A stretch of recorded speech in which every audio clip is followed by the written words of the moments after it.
Bon, de salutations à vous tous qui nous suivez de partout, c'est son rival. Nous saluons en passant ceux qui nous suivent à travers de différents websites de YouTube ainsi qu'à travers de DVD. Ça chauffe vraiment au niveau des réseaux sociaux à propos de la vidéo de Bishop Élysée,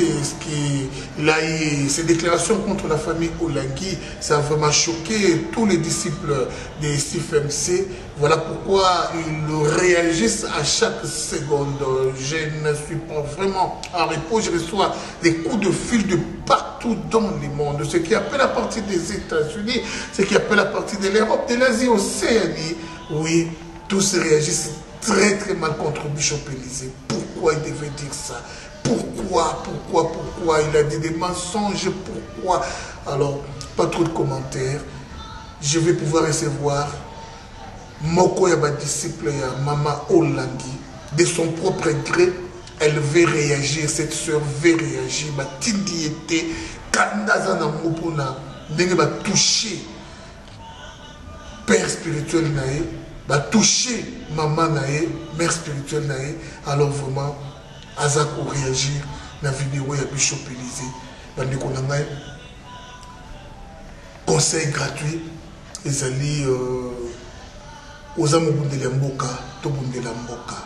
Et cause la bien makasi, tous à la limite belé, tous à la vraiment la limite belé. Ceux qui sont rivales,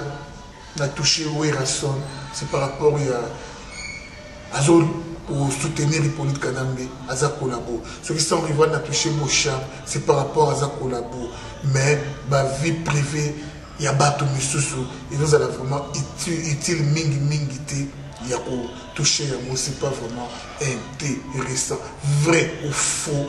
ils ont engagé Yé Moko. Pas trop de commentaires. Tout l'ananano, élément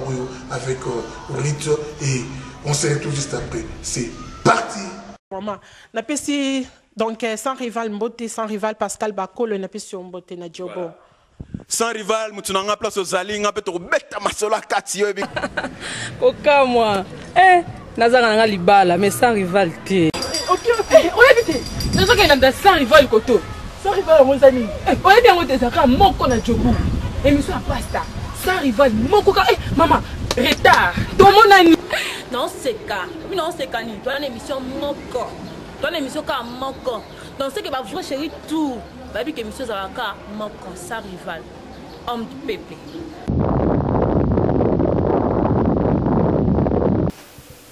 Bonjour papa,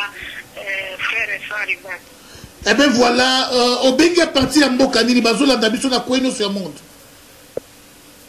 La Bengi est partie à Belgique, précisément à Bruxelles. Ok, maman, si vous pouvez juste vous présenter, comment on a ni Nani. Moi je suis maman, je m'appelle maman Rita Mboyo à Bruxelles.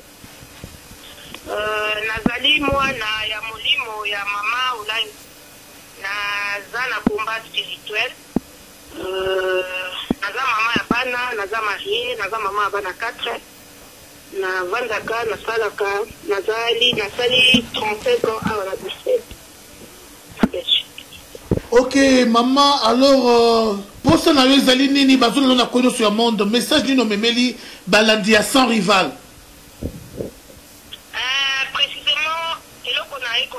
Na memi message pour na Élysée Bishop pour mokilibaye parce que na moni lokuta eleki et puis na moni théâtre comme ebele eloko liboso na likoloba parce que Mama Olangi aza politicien te aza mosali ya Nzambe na ekoloba mpona makambo nazoloba ezoconcerne ngai. Mama Olangi ayebi eloko moko te ngai moko motu nazoloba ngo parce que nalandi Élysée alobi mingi alobi makambo alokuta trop pour mokili bamona ye bayoka ye yango nalingi na répondre na baquestion na ye. Ok, je crois que maman Olangi vraiment Élysée oya lobi alobeli o etali vie spirituelle ya maman Olangi ya couple Olangi alobeli vie privée ya couple Olangi to bani na vie spirituelle ya couple Olangi. Yo on répond à nini aza mosala Nzambe ya solo toza ya solo te par rapport ya o Bishop Élysée lobi. Mama Olangi azali vraiment mosali ya Nzambe. Omoni papa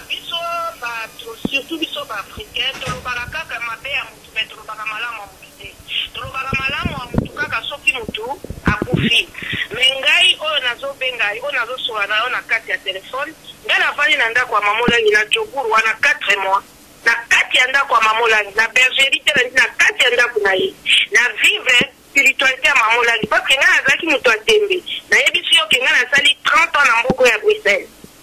mpo nakomaki nao na Suisse nasali 30 ans donc ngai bamakambo ya Kinshasa banini tutu nayebaki yango te mais ngai nayebi nayambeli ministère ya combat spirituel awa na Bruxelles mais navandi na ndako ya mamolangi na Kinshasa navandi na ndako ya mamolangi na Bruxelles namona eloko moko te ni mai ni mafuta namonaka ya prière yango etinda ngai nakota na bozindo naluka nzambe wana mpe naluka ye namona misala na nzambe wana namona loboko ya nzambe wana mama Olangi aza une grande servante ya nzambe munene aza na magie te poyebi Jésus-Christ mon frère balobaka Jésus-Christ babenga ye magicien pourquoi parce que miracle eza kosalama parce que makambo azali kosala ndenge moko eza mama Olangi aza mosali monene ya nzambe aza teke moto alokuta o moto anini te epuis nalingi nabakisa boye mon frère motu oyo abengaki Gisèle na France eza mama Olangi te eza sere na biso aza na Hollande c'est pas mama Olangi mama aza na temps ya kobenga ye Élysée te nga na kobenga ye prophète te parce que aza mosali ya nzambe te soki aza mosali ya nzambe akoki kosala ba n'importe quoi oyo azali kosala mpe koloba te. Ok maman je crois que nous avons 3 points on répond à premier point. Deuxième point na biso ezali vie privée ya mama Olangi yo lokolo vandi pa na ye est-ce que banga nzambe mama to sans nzambe nzambe za komonda yo na makambo ozoloba wana sokolo bibo solo nzambe akopambola su makasi mais soki okoteli mama Olangi na ndenge ya sentiment nzambe pe akofrape yo yebisa biso vraiment bosolo to sambisa yo te eza émission o aider quand même peuple congolais bazolanda yo. Est-ce que vie privée maman Olangi ndenge biso peliza lobi wana eza vraiment ya solo vraiment ya solo que papa Olangi eza ko déconner maman Olangi pas à qui fidèle ya solo wana ezali ça mon frère à moi nazoyebisa yo vérité ngai naza na sentiment ya mama Olangi te ni fanatique ni quoi que ce soit ngai o nazobenga wa ndeko na yo moi je crains Dieu po ngai naya na ministère ya combat spirituel ce n'est pas mama Olangi ou bien moto ya kote ya ngai non nayebaka yango te c'est Dieu lui-même qui m'a recommandé awa naza na témoignage na kati ya mosala abi nanga keye na combat spirituel nakomo tu na bato ngai nayebaki mama Olangi te nzambe moto akutisanga na mama Olangi ayebisinga okutala na ye mpe nakutala na ye mpe ekokisami ndenge nzambe alobaka donc ngai nde naza na sentiment ya mama Olangi te naza na sentiment ya bato ya mama Olangi te naza na sentiment moko te j'ai dit la vérité par le nom de Jésus-Christ soki naokosa nzambe afrapenga moni nzambe afrapenga mama Olangi fi wana ye alobi eza ya solo te ngai nayebi mama Olangi bomwana na ye mais na témoignage na ende na koyeba komwana na mais oyo nga na vivre papa Olangi azalaki moto ya désordre papa Olangi asala mobulu avant aye na Seigneur papa Olangi atikala kosala mobulu te papa Olangi c'est un papa pour moi nga na ye na joguru wana nayebi soki nasalaki kate moi c'est papa Olangi apesinga amour mama Olangi apesanga amour mama Olangi akolongola bilamba mama Olangi avandisanga na ndako na ye ayebi nga te po bino kaka walobaka bandoki asalaka boma ayebi nga te ayebi famille na nga te ayebi nga te avandisinga na kati ya ndako na ye nazolia nazolata na joguru na bino po soki nalobi Kinshasa okolobaka ekisa mototo na kati ya joguru wana ndako ya mama Olangi aza na bandako te na kati ya ndako na ye ya joguru ndako na ye propre oyo aye moko omoni na vie privé ya moto to aza na pase na ye mama avaye avant nzambe akutana na ye mama azalaki na vie papa azalaki na vie basala témoignage boyokaka mokili mobimba bayebi mais mama papa Olangi aya na Seigneur nayebisa yo mama aza na pasi pourquoi mama na papa bazalaki lokwa bamapasa mibale place nyonso mama azali place nyonso papa azali bango mibale ozomona baaki baza baparent na bana na bango na kati ya ndako mais pourquoi koloba balokuta bavie privé ya mama azalaki papa Oleko aza ndeko ya mama mama aza na we mama azalaki mama abotela bingoto tuta eske makambo azoloba wana azopense nango un serviteur de Dieu mensonge azoloba lokuta c'est pas bien papa c'est pas bien eza malamu te aza mosali ya nzambe soki aza na mensonge mosali ya nzambe ne eza wati ye Élysée ya solo papa ne kutunyo azong ngana oluka papa kutunyo na France il faut azongi ça est vraiment bati ai parce que ngana moni ya bongwama parce que ya bongwama na tuni papa na ngai akona na vie privée ya mamolangi pourquoi ya solo vraiment maman tolandi yo siko troisième point na biso ezali yebisa biso souci na ezali nini pour na Bishop Élysée eloko nini oyo ozoloba pour na Bishop Élysée po ye moko pe Bishop Élysée azolanda yo na moment oyo olobi nini pour na oyo etali Bishop Élysée na makambo nyonso na ba déclaration nyonso oyo asali na ba déclaration nyonso oyo asali eloko aliboso na ye na lobanano na yebisa ye mama olangi na Kinshasa aza na ndako moko te bandako soki alingi na pesa ye na badresse na bafoto na timela ye amonango ya bandako ya mama olangi soki avandi na Gombe wana avandi parce que eza ndako oyo eza ya mosala afutelaka eza ya mosala bato na ye bana baza wana makambo tu baza wana biso bana soki nazoloba bana y compris biso bana molimo yango avandaka wana maza na ndako mama olangi aza na bandako aza na ndako te maza na bandako eloko aliboso nazoyebisa ye c'est mensonge ke mama olangi aza na papa olangi akufi pauvre te bino bolingi batefe bamilakisa lokola ye alakisaka basapato alakisaka bachemise alakisaka bilamba un homme de Dieu sapato chemise okofana na hotel ofukami ozosambela ça c'est n'importe quoi ye alingi mama olangi alakisa babien na ye mama biso baoyo bala na ye tozoloba tokomi na mbongo koleka mama olangi aza na mbongo aza na bandako na jobur aza na ndako na Bruxelles awa aza na bandako me bandako ya ye moko ozomona ya mibale mama olangi ya na droit ya kobenga ye prophète Élysée te soki Élysée nakobenge prophète te aza na droit akobenga ye te akobenga ye nano pourquoi mama olangi eza genre na ye te mama kutu ndenge ngai azosala bozoka ayoki aosilika na nga mama akoki kobenga ye te mpo apekisaka biso botika jésus bapingaka ye bapinga mama olangi na libandeli ya ministère mama olangi aza na ministère monde entier ministère basiège ezali ye Élysée église ne eza ta na soki aza na église atangelanga to 100 to 200 personnes église na ye maman il faut quand même du respect eza vie ya mutu mutu akufeli mobali aza na ona choke azokosa bamensonge bazwi papa olangi bakende na Kinshasa bakundi papa olangi mais aza na Afrique wana ebaki teke bakunda papa te pourquoi ayebi esika batie papa te aza na Sud aza na Jobur esika papa azali non papa obi mutu soki akufi apesa ye aza mosala ya Nzambe arespecte nano ata papa olangi nani apesa respect yaza mosala ya Nzambe mama olangi akufi pourquoi abondeli mpo na ye il faut azala intercesseur ya mama olangi abondela mpo na ye akompati na ye mpo na nini banimporte quoi na kati ya ye soki bapesi ye mbongo mpo na beren soki 30 ren yango wana nde okosala kokoloba banimporte quoi koloba makambo nde wana telefone et puis pourquoi kokota na vie privé ya papa olangi ya mama olangi aza politicien te mama olangi aza politiki te mama olangi ayebi biso toyebi Nzambe tobondelaka Nzambe mpo na mboka te normal mais alekisi papa alekisi soki afingaka bakatumbi afingaka basindika afingaka bafélix wana bango me na mama olangi te mama olangi aza Nzambe te mama olangi aza mosali ya Nzambe oyo Nzambe autilize ifo akumisa nano yeba amikobia mama olangi amemi na Seigneur mama olangi atianisi ministère monde entier na kati ya Kinshasa église moko eza lokola ya mama olangi ministère eza kwa mama olangi te amemi quand même baame mpona mi botala bolamu na ye te bototala kaka asalaki boya tolekaki boye jésus bafingaki ye jésus balobelaki ye aye kondima jésus ntango akufi non epuis aza na Afrique du Sud nalandi kutu kasete awa mama azobondela mpona ye azonga papa kutina abondela mpona ye azonga na ba ayamba yesu mpo miseigneur esauver personnel azofingisa basali ya Nzambe comportement na ye eza digne ya basali ya Nzambe te basali ya Nzambe babundelaka mboka na bango azobundela Congo soit aza soki kwa wana concerne ngai te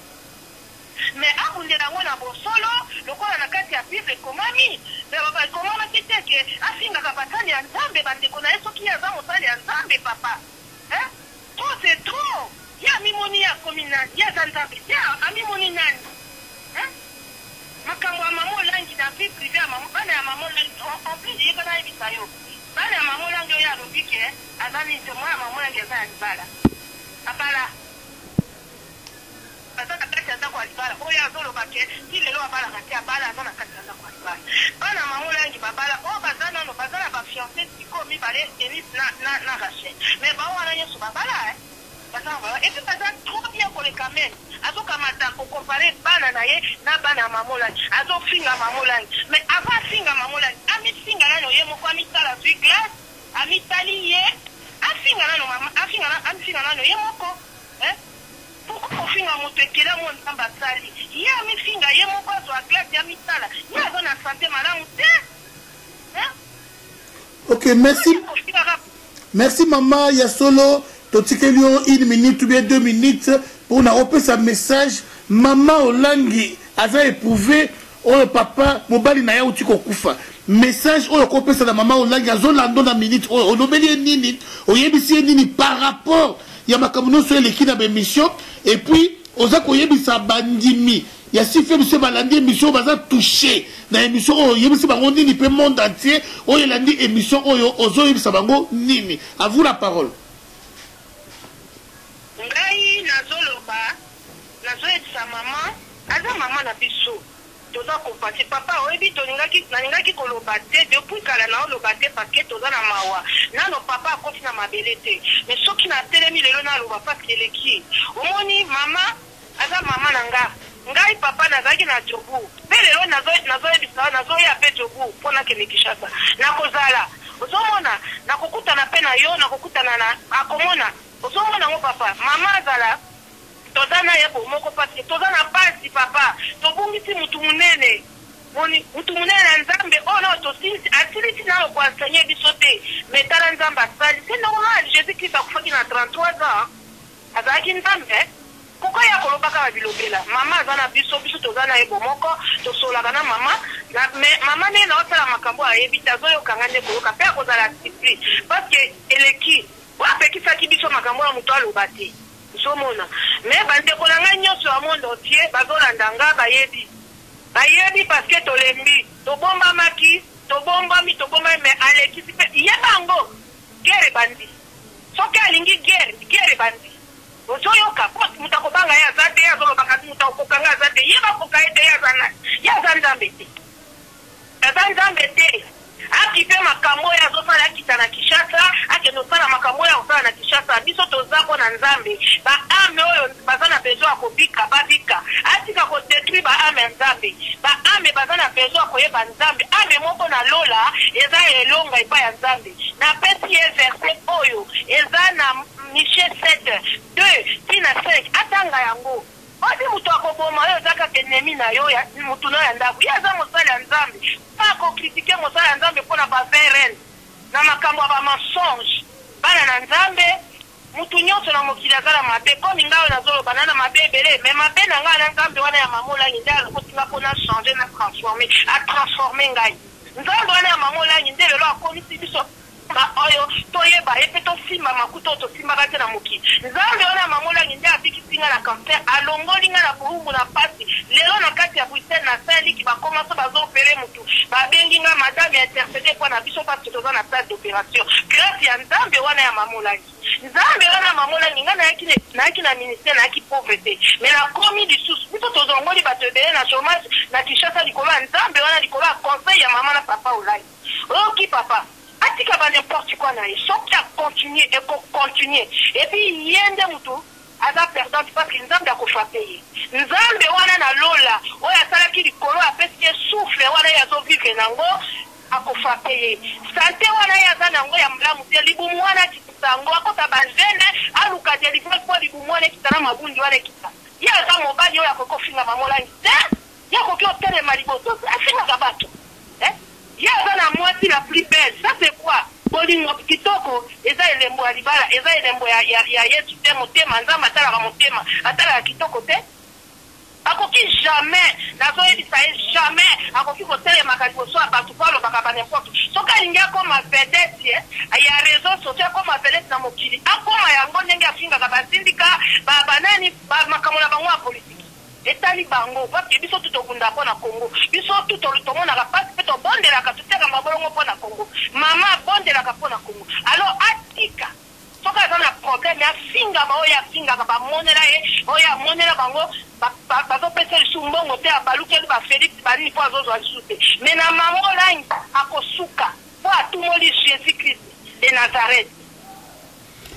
Merci beaucoup vraiment maman, merci beaucoup. Je crois que le maloba esili, je crois toko yambo sumbala sima ce qui moi likamba koloba ezali. Alors vraiment encore une fois au nom ya média il y a Afrique du Sud Mobimba, nous présentons toujours nos condoléances à maman Olangi. Vraiment, on est toujours ensemble. Chaîne, il y a son rival, caméra sans rival les a ouvertes na Moutounio sur Ouazana Likamba Koloba. Vraiment, on est là. Merci encore une fois na maman Nabiso Zambé Apambolayo. Apambola papa, apambola bala nyonso, apambola bandeko nyonso ya mokili ba surtout ba congolais, apambola biso a to avancer, to yeba nzambe na bosolo, na longueur na profondeur na largeur. To yeba nzambe wana to tika kolanda basali balobi to landa nzambe, to tala ba evra nzambe, to tala bolamu ya nzambe. To lo balalo bolamu oya moto asali na mokili, to lo ba yango mama ba orphelin, mama oya asali mokili, oya asali bilo kwa mokili, oya asali ba société alongoli bato na bapasi na banini nzambe wana sala kansela atana mokoele tika lali na te nzambe wana kansela ye nzambe wana akansela ata pona ngai ame moko oyo alokoti na balabala atomboli alokoti ayebi Yesu alokoti akansela ata pona yango na douleur wana biso toza bana ya combat spirituel toza kolela toza na mawa toza na pasi soki tobimi lelo po toloba parce que namoni keleki yango moi na lobi me naza na matanga nauti Afrique du Sud nauti Kinshasa lelo pe tokozonga lisusu tokokutana lisusu moni bozala na bonzambe tobondela kaka biso toza intercession nzambe nde ye moko ayebi vérité jugement eza nzambe parce que nzambe apekisi biso to juge jugement eza nzambe moto akofrape eza nzambe po nzambe alobi soko osimbi basali na ye osimbi nde ye mais Élisée aza mosala nzambe te Élisée azali païen tout fait aza mosala nzambe ata moke te aza païen alors azonga ayamba Yesu comme Seigneur et Sauveur personnel ya bomo ngai merci nzambe apambola bino na Afrique du Sud apambola osali vara apambola mokili mobimba apambola bana na nzambe de partout merci beaucoup.